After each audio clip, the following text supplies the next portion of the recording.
Hey guys, welcome in. It is Brad with College SportsCast.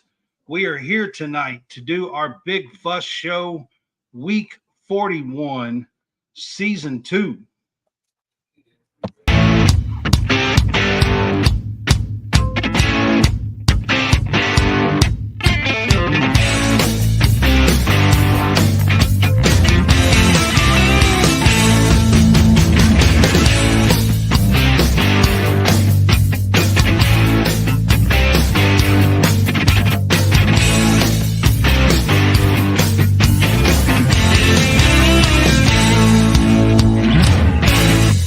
Can I please have your attention? There's all a commotion around here. What are you talking about? Let them yap at you. It's actually very exciting. Hey guys, welcome back. It is Brad with College SportsCast. I've got John Hammonds on here with me tonight. What's up, Hammonds? What's up, man? We are here to do our Big Fuss Show. We are here for Week 41 of Season 2. And start off with College SportsCast here is now building on Facebook. And we hope you guys will help us continue to grow. You can now send us stars on posts, and videos like this helps us earn money to make more content. Or you can subscribe to College SportsCast now. It's only 99 cents a month, and it also helps us to continue to make content for you guys. So we appreciate it. We appreciate the growth, and glad you guys can join us. All right, Hammonds, we don't never talk about this, but on the screen you see our Twitter handles. That is mine and Hammond's Twitter handles on the screen. I thought we would at least bring that up tonight. Hammond's has got about 10,000 or so, maybe plus on Twitter. Something like that. Yeah, something like that. I don't know. I'm more like 2,300 or something, somewhere around there. I don't know. But Hammond's been doing the whole Twitter thing a whole lot longer than I have. Yeah.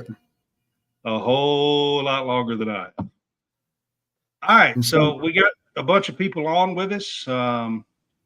Again, guys, we're here to do our Big Fuss Show, Week 41. Go to Home Field for some very cool collegiate vintage apparel. Use our code there, CSCast, for 15% off. Over 180 teams to choose from. And I don't say that enough, but it is scrolling on the bottom of the screen. So we got several people here with us tonight already. So I'm going to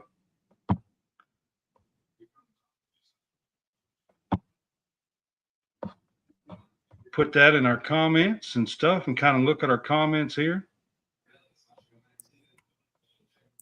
Charles, I appreciate it. If you want to send us some stars, we would love to have some stars.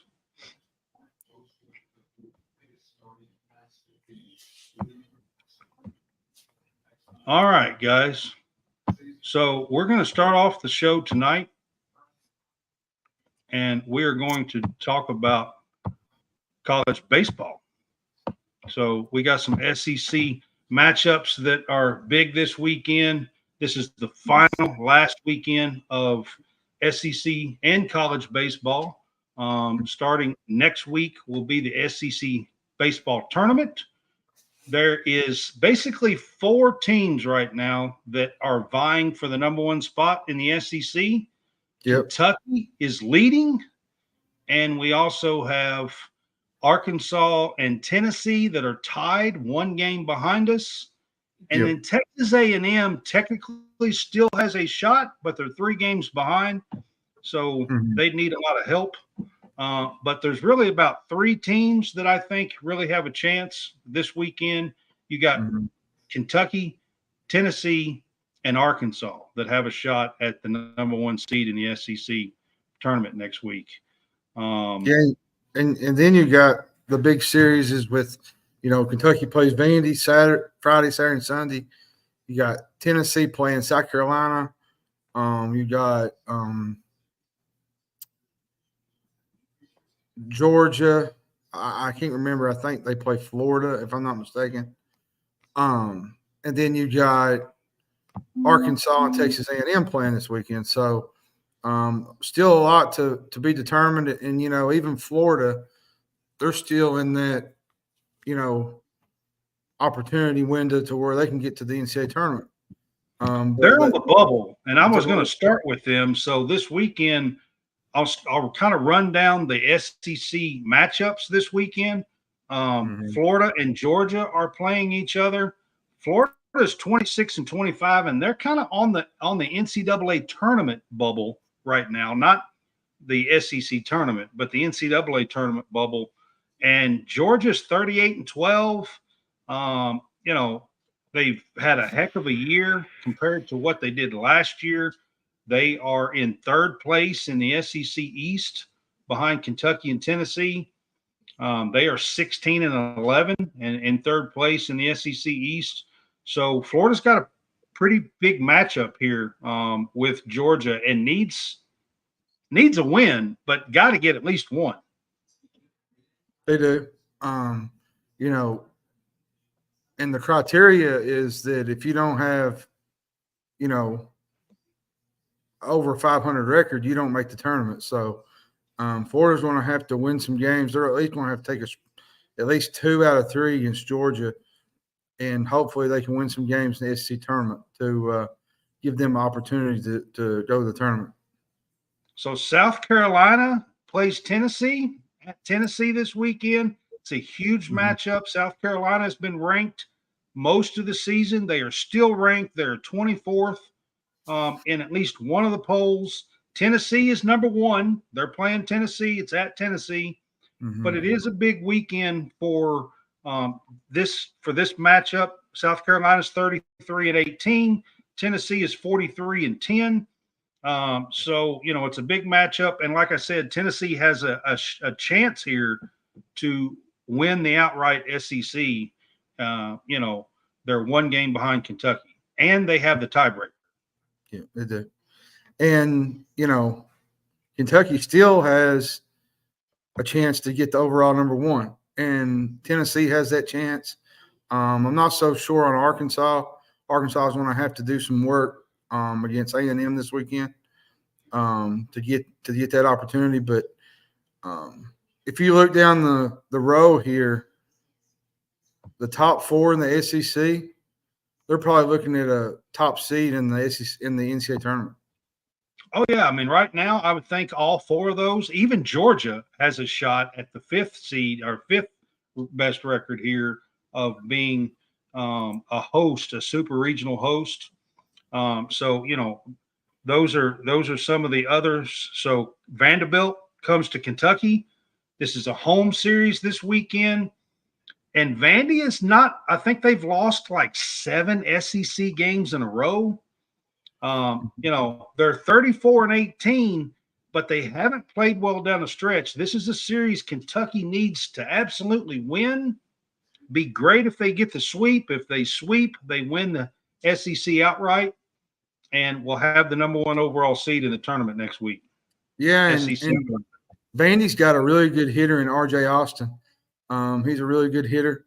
So, Vanderbilt's got some guys that can still hit the ball. They can still pitch. So, Vandy's probably going to be in the tournament, but they're not the Vandy of old of the last 2 to 3 years. They're just not the same. They've had last couple of years, they've been kind of down. But at the end of the day, Kentucky, Arkansas, Tennessee, then you got a couple of the teams that could be sleepers in this tournament. South Carolina, Alabama's kind of right there. Then you got Georgia, and even Mississippi State. Mississippi State's coming on. They hung with Arkansas this past weekend. In a couple of games, they actually should have won. Let's be frank. They was up 6-1 in one game, and Arkansas come back and won. So, which Arkansas has got a really good team, with Hagan, Smith, and Yeah, he's been lights out for a Friday starter all year long. So, I mean, I think they're like 13-0 on Fridays when he starts, something like that. I mean, they've been lights out with him all year. We've got Missouri taking on Mississippi State. So that is another SEC series this weekend. You got Ole Miss at LSU. LSU, who was the national champion last year, and have a couple of few players back off of that team with Tommy Tanks. And, so they may miss the tournament here. They're on the bubble as well. Yep. The NCAA tournament.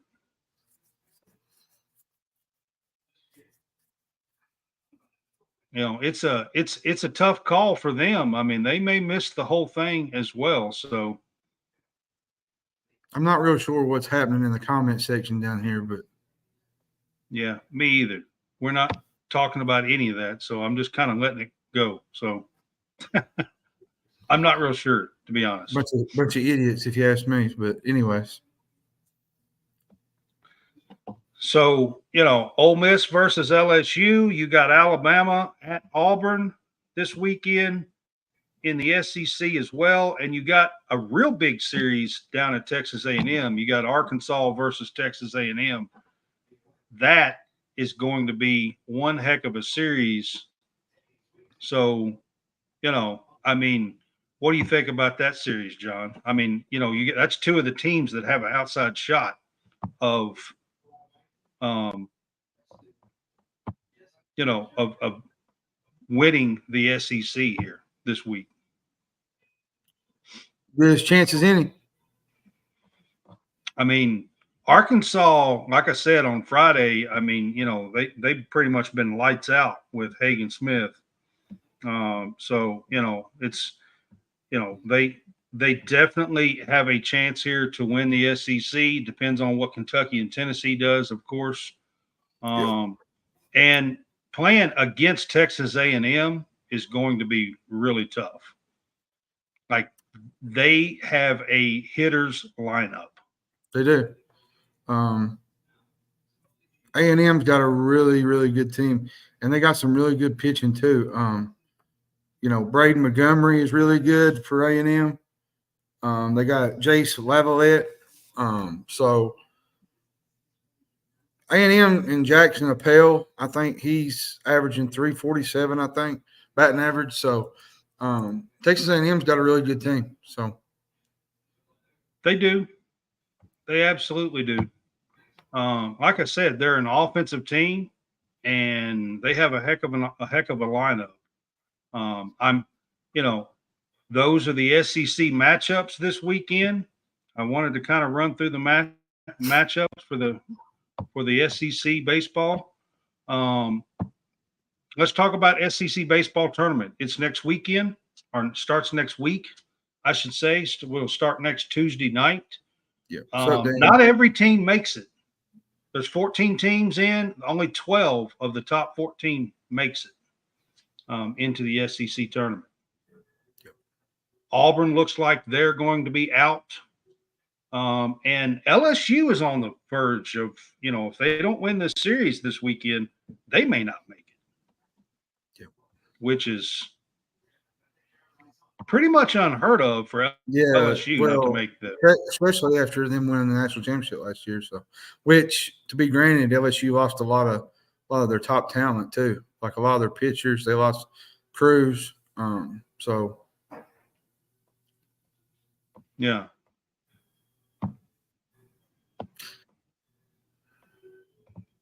So the SEC tournament, I mean, you've got, of course, I said those teams. You got Georgia, who's looking really good. South Carolina's got a pretty good team and could make a run in the SEC tournament as well. You can't count out Florida because of Jack Caglione. No. And Condon with Georgia is just killing the ball. Yeah. I mean, honestly, his batting average is 454. Like that's absurd. And his slugging percentage is 1,082. Like he's at a record pace right now. Yeah, and he's got the most home runs ever in a season. And I wouldn't be shocked, honestly, if Condon was a top 5 pick, maybe even the top 3. So, all right. So, what do you think about the NCAA tournament? So, I want to start with this. Kentucky, who is sitting at number 2 in the polls right now, behind Tennessee. They are number 1 in the RPI. They have the most, they're 18-6 in quad 1 victories in baseball, and they have the most, 18 wins is the most. And they have the best road record. They're 16-5 on the road in baseball right now. So even if they lose this, if they were to lose this series this weekend, do you think they still have a super regional locked up? I think they do. I think Kentucky does too. That's what I'm talking about, Kentucky. Do you think they have yeah, I think Kentucky still does. Like, they won 2 out of 3 against Arkansas. Now, they did have the series. They lost 2 out of 3 to Tennessee, but Tennessee's a really good team. So. Yeah. What is going on in the comment section down here? I don't know. This is all off of YouTube is all I can tell you. And we usually don't have a whole lot of comments off of YouTube, so I'm not sure. It's very disgusting, to be honest.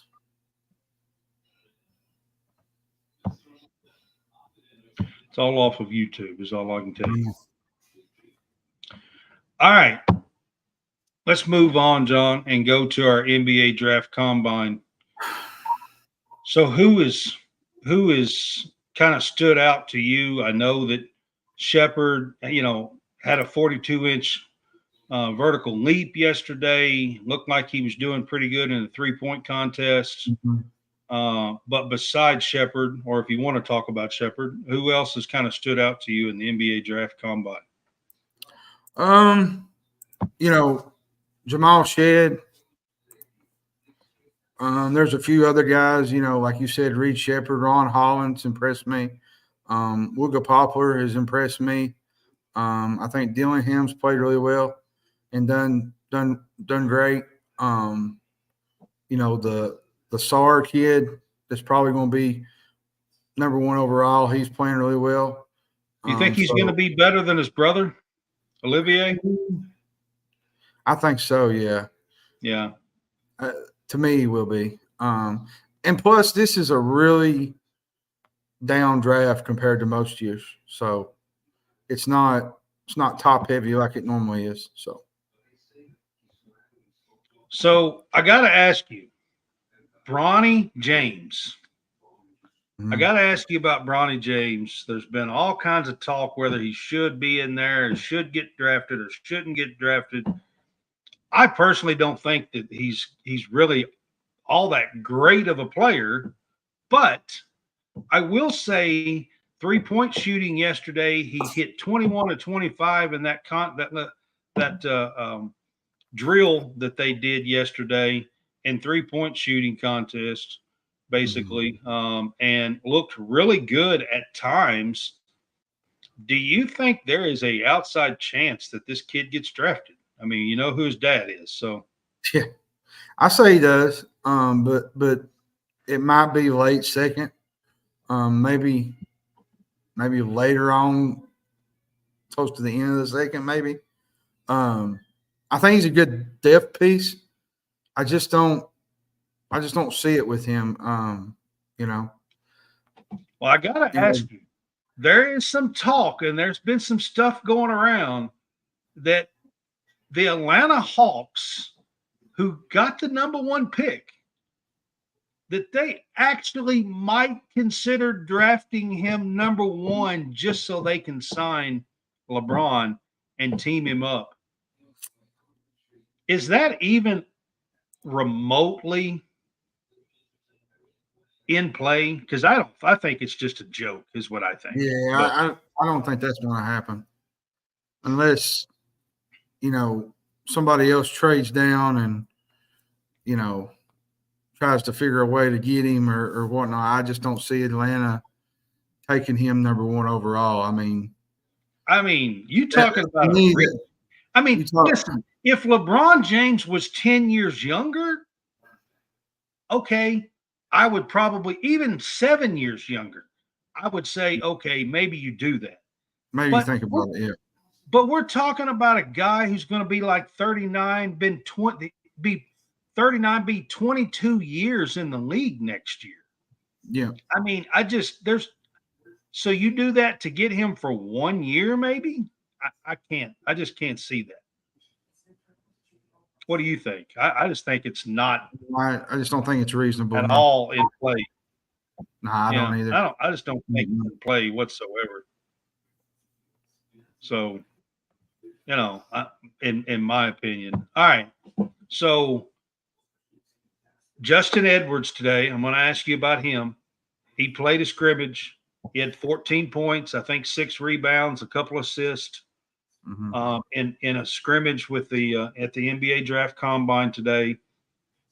First game, I got to say he looked pretty decent from some of the highlights and from what I've seen. Do you think that Justin Edwards can up his stock enough to land in the first round? I think he can land in the top 30. That's what I mean, in the first round. The thing with Justin Edwards is so much more consistency than it is just actual play. There's just certain, even last year of Kentucky, there was games last year where he would look really well, like the Alabama game, and then there was a few other games where he would just disappear. And NBA scouts watch that stuff, teams watch that stuff, and he's going to have to be more consistent on a consistent basis if he wants to get drafted pretty high up. Now, on the other equation of it, like I was saying with Shepard earlier, Shepard's probably not going to go no higher than third, no lower than third. Him and Dillingham both. No higher than third or no lower than third? I meant no lower than third. I think he's either going to go to the Spurs or who has the second pick? Is it the Pistons? I know the Hawks have the first, but I think it's the Pistons. I think it's the Pistons, I believe. I think you'll see Rob Dillingham and those two probably in the top 3. So, yeah. Another one that I saw in the scrimmages today that I wanted to ask you about, and he's not even been on boards, and I don't understand it. Antonio Reeves today had 17 points in his first scrimmage, still in the ball. He looked awesome from what I've seen. Mm-hmm. Please tell me that this kid's going to get drafted. I mean, how in God's name do you not draft a guy that scores over 20 points a game and is consistent and a 45%, a 50, 45, 90 guy? How do you not draft this guy? I don't understand. I think he might go mid-second, but I feel like anybody that gets him is going to be getting a really good player, a guy that really developed the last, couple of years when he came there. You're talking about Reeves, right? Antonio Reeves. Yeah. Because before he got to Kentucky, he was kind of raw and stuff, and he come into Kentucky and he just kind of upped his game and improved his stock, and now he's sitting really well. We had that game yesterday where he looked really well during the game. So Antonio Reeves has upped his stock quite a bit since last year and the year before. And props to the kid. I'm proud of him, what he's accomplished. He's put in a lot of work. He put in a lot of work last year. I'll say this. There was many games last year that Reeves played that if Kentucky didn't have him going in some of those games, they don't win those games.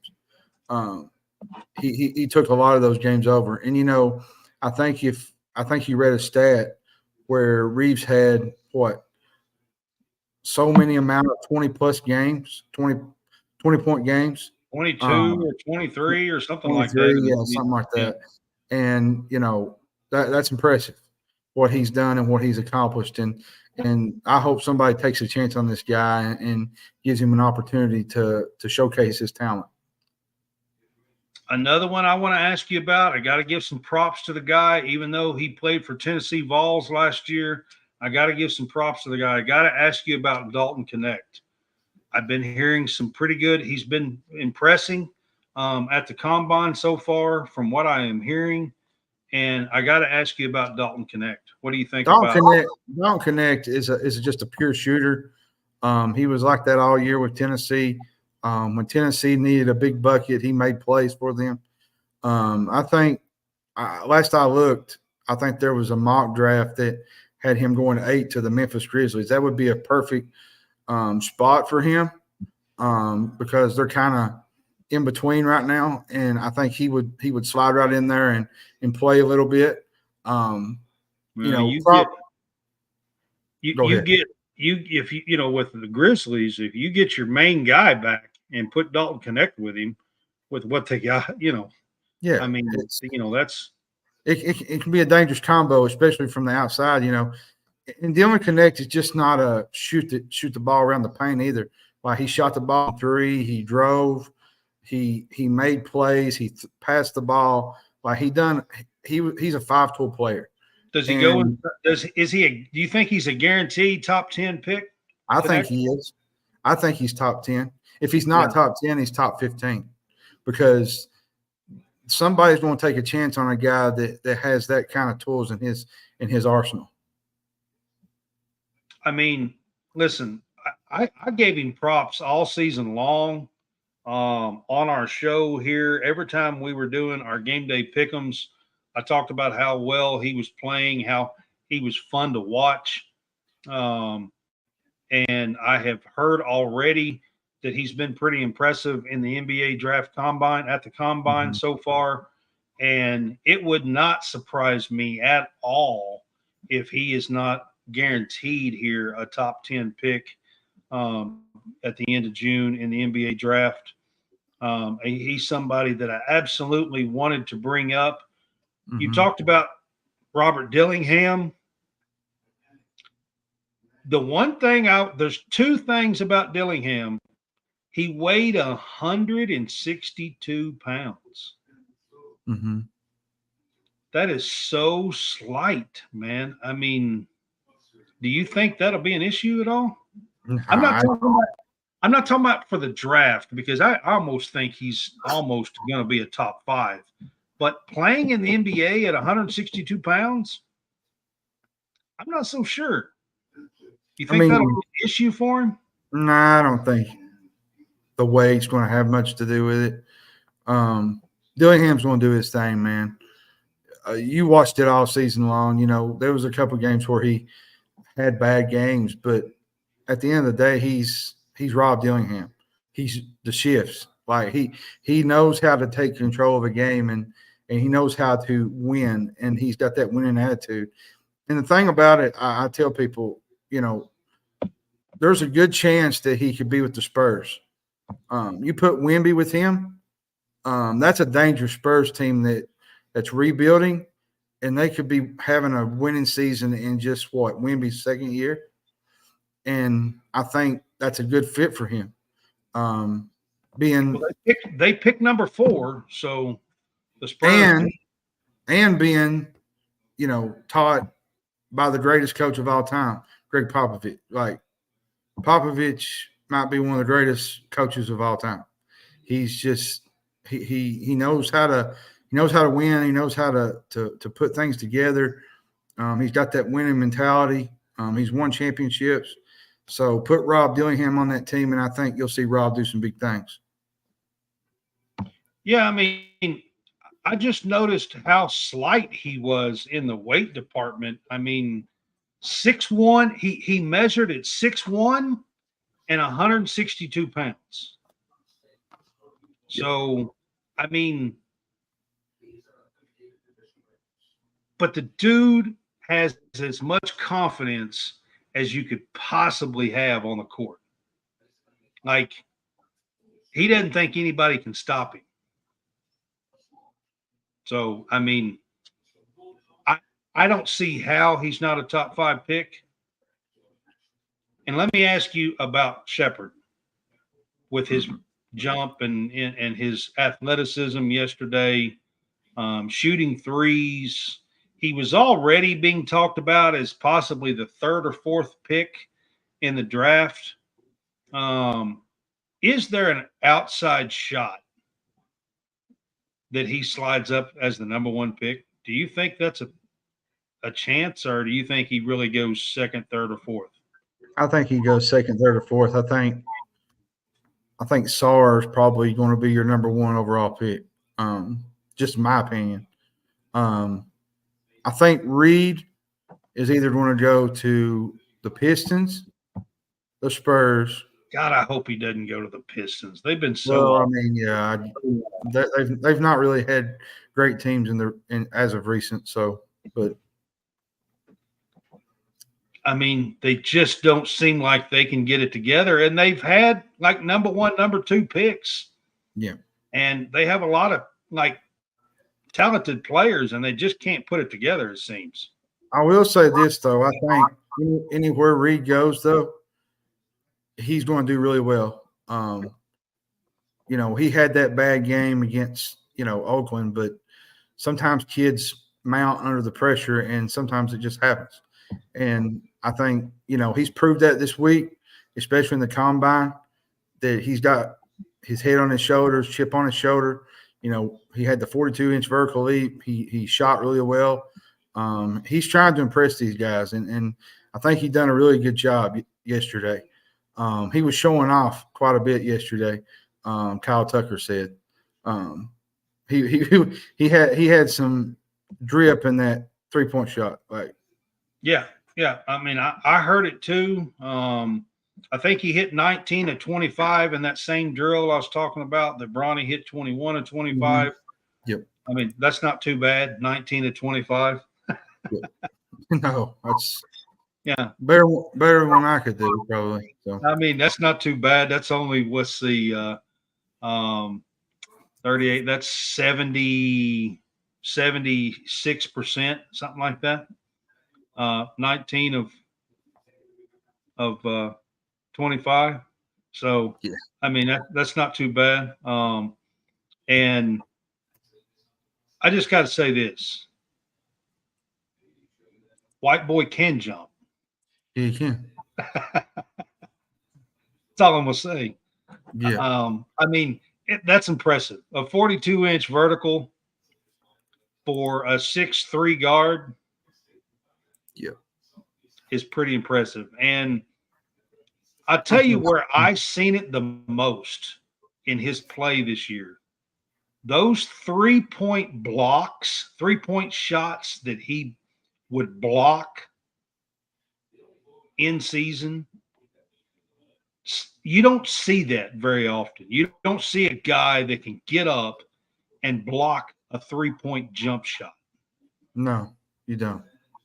And Reed Sheppard, counting what he did in Canada and throughout the season this past year, I bet he blocked at least 6 or 8 of those 3-point jump shots. And you just don't see that. I bet you most people don't get 6 of those in their career, much less 6 in one season. All right. So I'm going to ask you about a couple of guys who Kentucky and Mark Pope might be waiting on. I'm going to ask you about Jackson Robinson. What are you hearing about Jackson Robinson? He's at the combine. Do you think he stays in the draft? Do you think he comes back to college? What are you hearing? I think he stays in the draft. I've heard some smoke from Arkansas and Kansas. And to me, I think that's just driving up NIL numbers, if you really want to know the truth about it, if we're being frank. So, but if he doesn't go those two, I think Kentucky's there for the taking. But I would say that if he gets a second-round grade, at least right out of the gate second round, I think he's got to take it because that's probably as good as you're going to go at this point because next year will probably be an even better draft.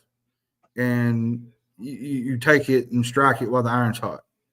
And I think that's where. Yeah, but here's my take on that, John. Will he be better off? Will the Kentucky brand raise awareness about him enough to where he could slide into the first round if he comes back and plays for Kentucky and takes them a little further along, and can star at Kentucky instead of trying to slide late in the second round? I mean, don't you think the brand of Kentucky could help him? I think you could. I just think that either his mind's made up, he's going to stay pro, or he's got something bigger on the horizon, NIL wise. I think when this is all said and done, now I could be wrong, but I think Kentucky's going to get the Ainsley kid from Fairleigh Dickinson, and I think they'll get Chaz Lanier. And then that 13th piece, according to Pope, was a floating piece that they're waiting on. To me, it's probably going to be either Jackson Robinson or Wooga Poplar, one of those two guys. Whichever one. He's at the combine as well. Have you heard anything about the way he's playing and that kind of stuff? I've heard bits and pieces. I know he had a really good game yesterday. I think he had like 16 points, so he kind of showed out at the G League Unite combine thing that they had. So I think Wooga has some, he has a chance to get picked, get drafted. But the problem with him is he stayed really injured all year last year, and teams kind of back off on guys like that sometimes.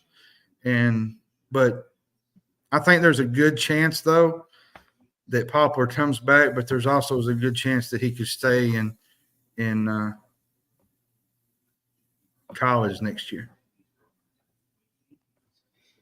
I mean, I'm hearing that with Jackson Robinson that he's actually leaning towards staying in the draft. That's what I heard.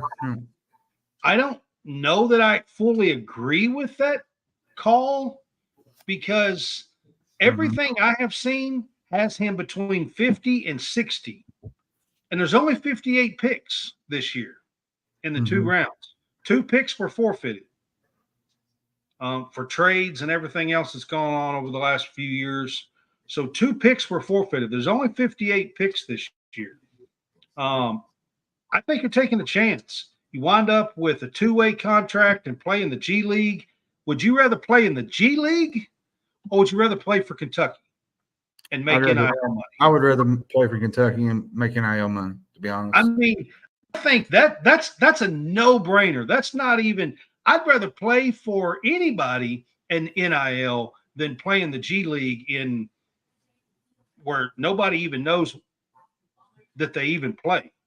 Basically. Well, and the thing about G League and those lower development programs is there's sometimes chances that you might not even get moved up to the NBA. Well, I mean, on a 2-way, you do get a few call-ups, but it ain't much, and you're not getting no playing time. But what I'm saying, some guys don't even get called up. Some guys that's their living, and some guys go overseas. Sometimes that's the other part about it. A lot of guys have went overseas and done their thing instead of the NBA. So, but I'm like you. If I'm deciding on the G League or staying at a school, I would stay anywhere except go to the G League. NIL money, you can make it in the Big 12. You can do it in the SEC. You can do it. I mean, wherever. To me, that's a big yes. I would most likely come back to school, honestly. So. I think that's a no-brainer if you ask me. I'm like, I don't understand why anybody would even consider, if you are on the bubble and you might have to be in the G League. I mean, make the money, come back, go play at a Power 5, Power 6 school and make the money, and maybe you help your case the next year. Yep. I mean, I just don't see why anybody would choose anything other than that, to be honest with you. No, that's me. All right, real quick, I'm going to throw in a couple of things about Kentucky women's basketball here. The SEC schedule came out today, and I just want to throw it out here real quick. Home games for the SEC women's team this year is going to be Alabama, Arkansas, Auburn, Georgia, LSU, Mississippi State, Tennessee, and Texas, who's going to be a top 3 team, probably 4 team in the country preseason, is going to be coming to Memorial Coliseum. Yes, Kentucky women's is supposed to be back in Memorial Coliseum this year, and it's renovated. They're looking forward to that. Away games is going to be Florida, Ole Miss, Missouri, South Carolina, Vanderbilt, Texas A&M, Oklahoma, and Georgia. Georgia is the only repeat there. They play them both home and away. After adding Texas and Oklahoma, there's now 16 teams. The women only play 16 games. So there is one rotation. They got Georgia this year, and that will rotate. I will say this, because Texas and Oklahoma come in, Kentucky has, for the last 30 years in women's basketball, has had one constant home and away every single year. That's been South Carolina. They've been kind of good lately. So it's kind of good to see that they are only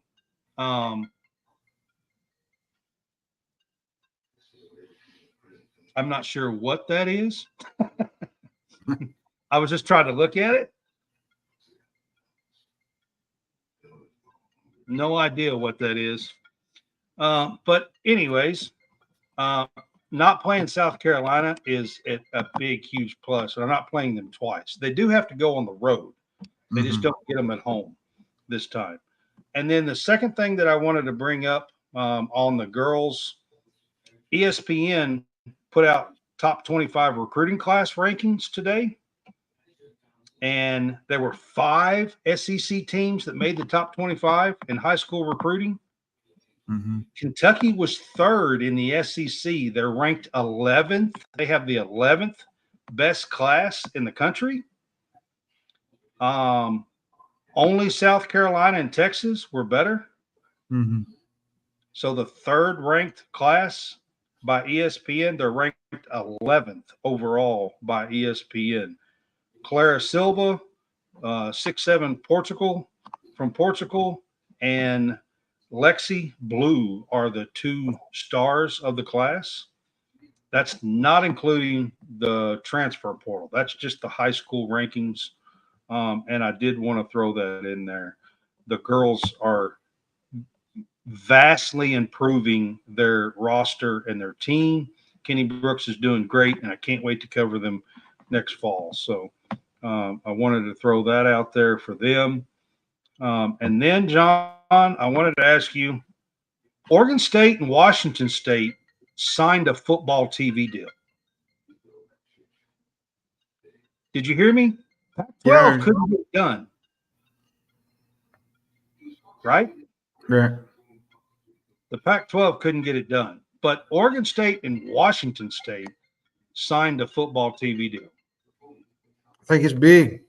I think it's big for those 2 teams to get that figured out, and hopefully the next couple of years the Pac-12 can, I don't know, go back and bring some teams in and figure things out. So I think it's a big deal for Oregon State and Washington State to sign the deal that they did.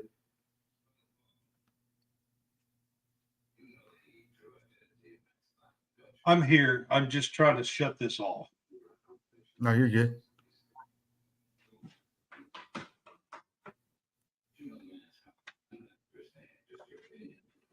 Okay.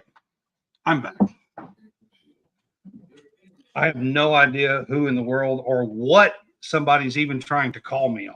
So I've never seen that before. I have no idea what that is.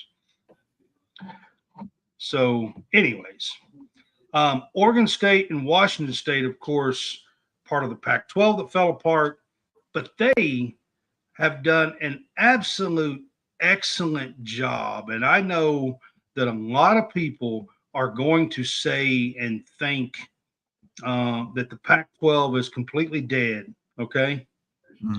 But I'm going to go through a list here, if I can get this to pull up, of the accomplishments that Oregon State and Washington State has had since the Pac-12 fell apart. Yeah. Since they couldn't get a TV deal done. So they went through the court system and won the rights to the Pac-12. Yeah. All right.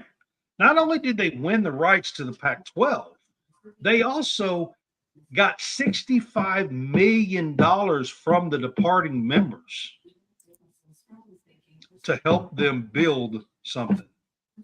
Then they went out and got a football deal with the Mountain West for a 2 years so they can have seasons and play games, and got that done.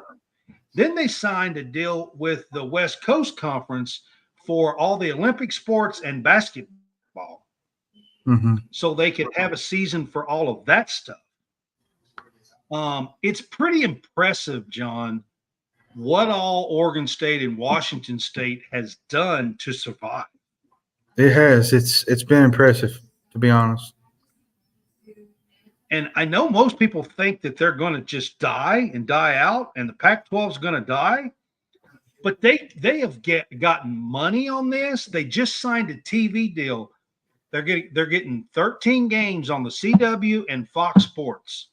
I think that's a huge deal for them, because there was a point there where, just abolishing the Pac-12 took them out of those TV contracts, took them out of everything that they once knew, and it was kind of leaving them in limbo.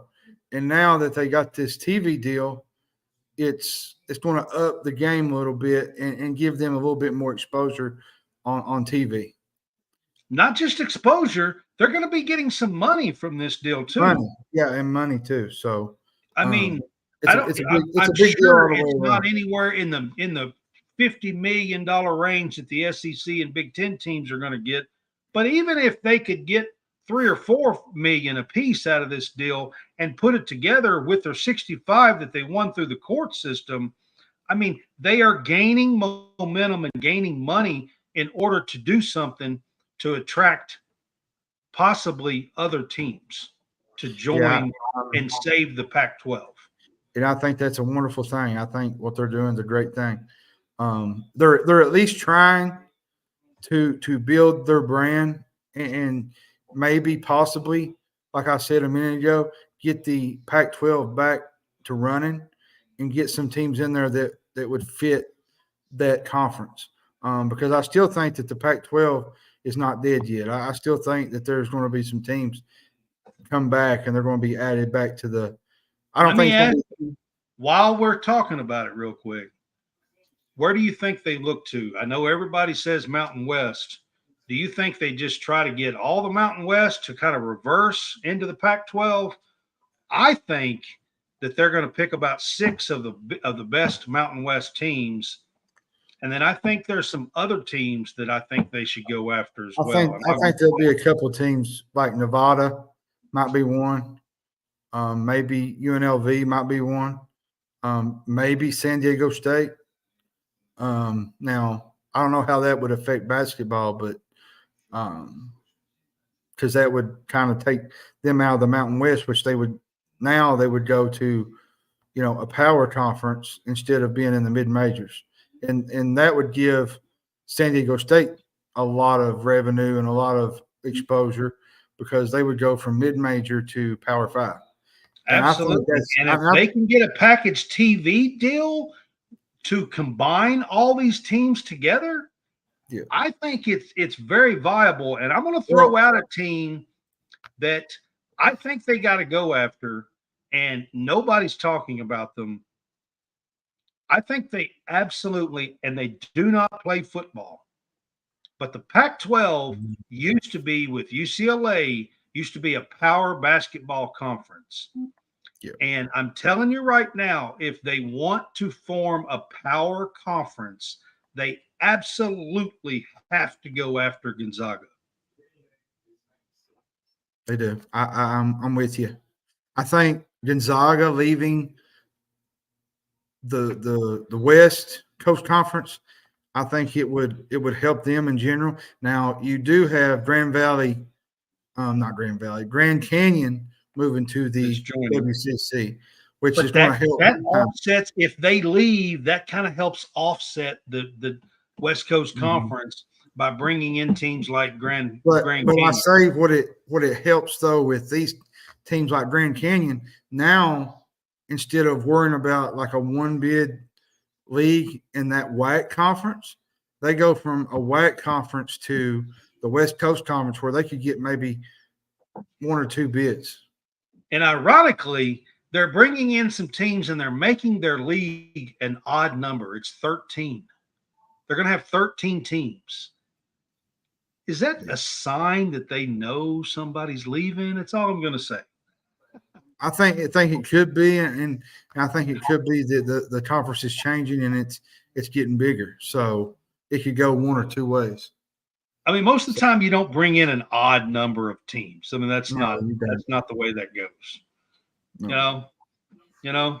So, but there are some other teams, and I know we're talking about the Pac-12 here, but I also think I think what they could do, John, is I think they could have kind of a West Coast and maybe an Eastern Coast, Eastern part of the United States, and they could invite teams like Memphis, maybe Tulane. Well, you're seeing it now. You're seeing it now with the Big Ten and UAB, possibly in the SEC. They're turning into major power conferences and major players. And to me, going forward, it's more going to be about the big dogs. And, I've said it since all this realignment has went on. Like a lot of these little schools, mid-majors, they're going to be left in the dust, and they're going to have to figure out how to fix things, and they're going to have to figure out how to mold their conferences together and put a conference together so they can survive. Because if they don't, the big dogs are going to get ahead of them, and they're not going to be able to catch up. Yeah. I mean, I just wanted to throw out some teams here that I think that they absolutely should go after. And there's some Mountain West teams out there too that's good in football and some basketball, and you got to do them. I think there's about 6 of them out there that I would go after, and then I would go after a couple. I might even consider offering St. Mary's because they would be a good basketball school as well. They would. And go after them. So I think those are some good ways to save the Pac-12. And Oregon State and Washington State is doing a hell of a job in trying to survive after what happened to the Pac-12. So just had to throw that in there. We're going to move on and go to Iowa women's basketball coach Lisa Bluder retires just out of the blue yesterday, I think. Yeah. 24 years. She's taken them to the national championship game the last 2 years with Caitlin Clark, of course. They lost to LSU and South Carolina, but got to the national championship game. She's been there 24 years and retires. And they've already announced her predecessor. Can't say that word. And she is Jan Jensen. She played for Bluder before she was at Iowa at Drake, and has been with her for 30 years. Yeah, and not every day you get to coach one of the greatest of all time in Caitlin Clark. Like you're going out on top. You're going out on top, basically. And she's 63 years old. She's been coaching for over 30 years. She's got 800 and some wins, 880 some wins total, I think, in her career. So, I mean, she's had a hell of a career as a coach. But the odd thing here is Stanford's coach retired after the season. Well, Vandermeer retired as well. So the women's game is losing two big time coaches here. Yeah, and it's going to a younger generation and a younger audience, and you see that even with Caitlin Clark, she was rallied around by a bunch of kids, even what's the one girl's name that Juju Watkins. Everywhere they went, there was kids there. Like it's a new beginning in women's sports and college sports.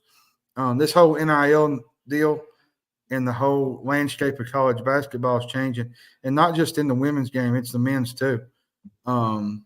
Everybody wants the top dollar. Everybody wants the pay for play thing, and now you're going to have to start paying players to get that, and that's what we're seeing. And I think you see a lot of these older coaches, like the Sabins of the world, the Bluders, the Vandermeers, they're getting out when all the stuff that they used to do don't exist anymore. And it's a new game. So.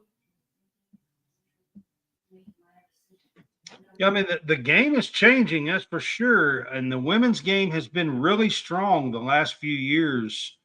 And it's kind of a tough pill to swallow to lose two legitimate, like Hall of Fame coaches.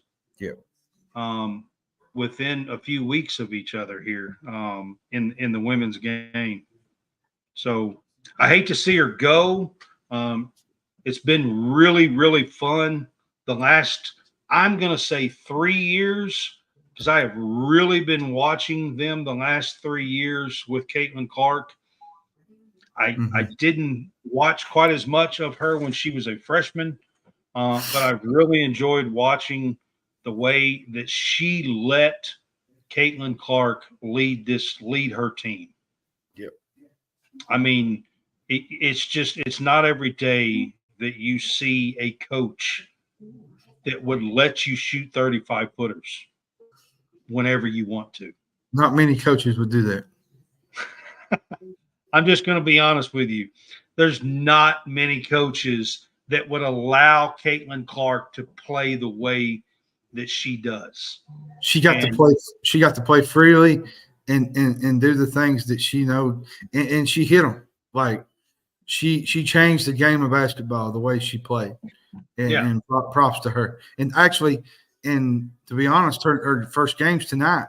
It is. Her first WNBA regular season game is actually going on right now as we're talking. I watched quite a bit of the preseason, and she done some really good things early, but it's completely different from the regular season, if we're being honest. So, yeah.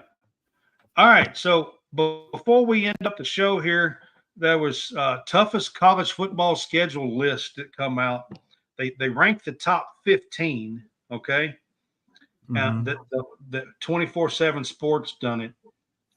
9 of the top 11 toughest schedules for 2024, John, are from the SEC. And let me guess who number 1 was. Florida. Kentucky was number 11, and they were the last of the SEC. 9. They were number 9 in the SEC order. Florida. 9 of the top 11 have the toughest schedules. I'll say this, and it's early. It's not even June yet.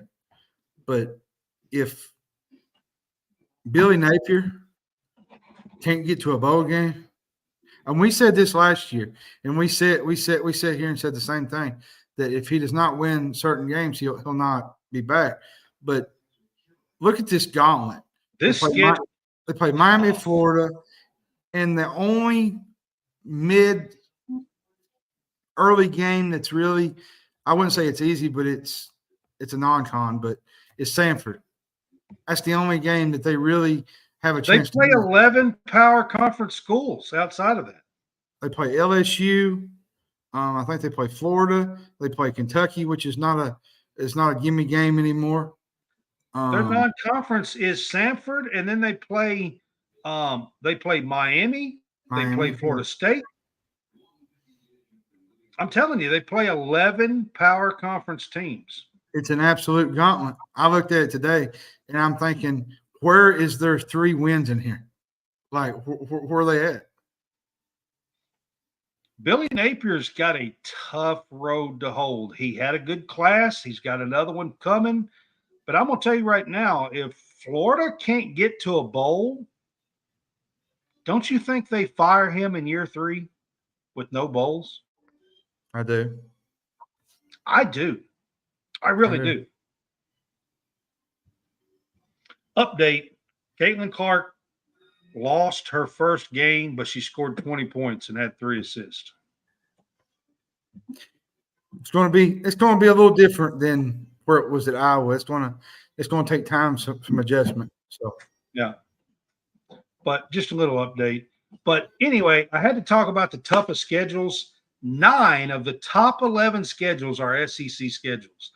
And this South Carolina, sports. Was South Carolina in that group?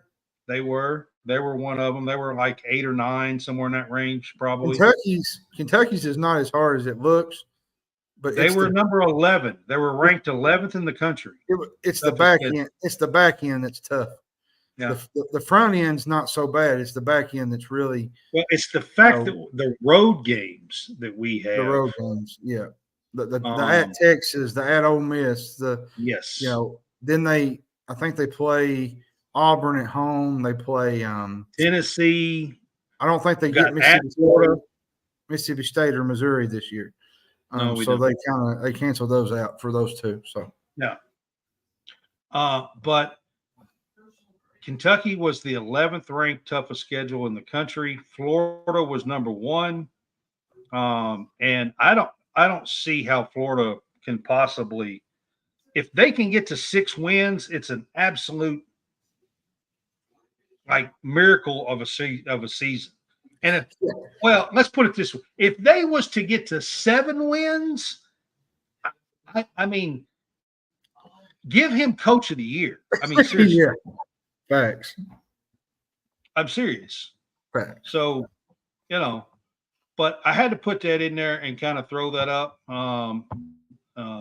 Talking about the toughest schedules in football. We'll kind of get to some more football stuff as we go along here, kind of closing out the summer before we go dark and for a few weeks, not long, but for a few weeks, and come back for season 3. So, John, you had a final buzzer that you wanted to bring up. I think I'm going to do that next. I think I'm going to do that next week. Okay. I just wanted to. I know what you're talking. I think I'm going to do that next week. All right. Especially during baseball. So the baseball will be rocking and rolling next week, so we'll do it next week with baseball. Okay. All right. It sounds good. We are going to wrap this up and call it a show. I hope you guys enjoyed it. And we will see you guys probably on Sunday for a weekend wrap-up show with the baseball series, and we will do that. And then we will kind of have an outlook for the SEC tournament for you on Sunday for the SEC baseball tournament next week. So that'll be a couple of things to look forward to on Sunday here at College SportsCast. So until then, we hope you guys have a good night.